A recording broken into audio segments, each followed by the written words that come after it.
Doug, what about from outside of Europe? A similar sigh of relief? It's all of a package here. You can't really dissociate Europe from the outside Europe part. But this audible sigh of relief can also be heard, obviously, transatlantic from the U.S. We had been, seeing lots of signals from the White House that they were literally having, night sweats in the middle of the night over the prospect that you would have a right-wing populist such as Marine Le Pen elected. And look, France went right up from the perspective of much of the outside world. Obviously not all of it, because there are sympathizers with Le Pen, and even those who rooted for her, perhaps implicitly, if not explicitly, Vladimir Putin, prime among them.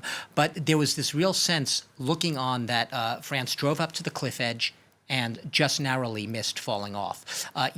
Think of it. Over the past few years, you've had far-right populism in Europe, right? The EU alone, which is Catherine's beat, obviously, but also goes for the EU. You've had EU nationalism. You've had Brexit.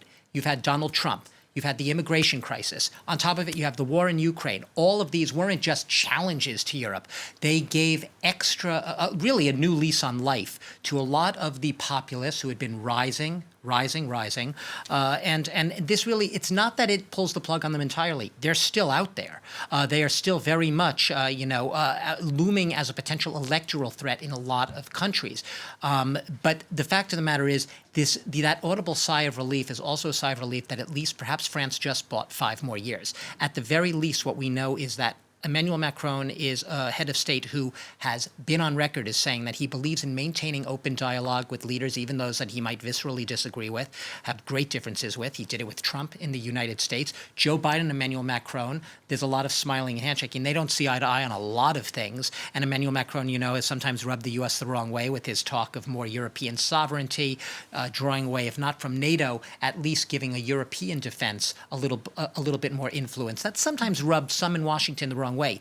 But look, bottom line, I'll wrap on this, is that Washington and Paris right now know that they'll at least be on much of the same wavelength for the next 5 years. France has bought itself some time. It's not out of the woods. Catherine. And just in terms of those partnerships moving forward, let's not forget that it's only 6 months since Germany's general election that brought Olaf Scholz into power as Chancellor, along with his Green and Liberal coalition partners.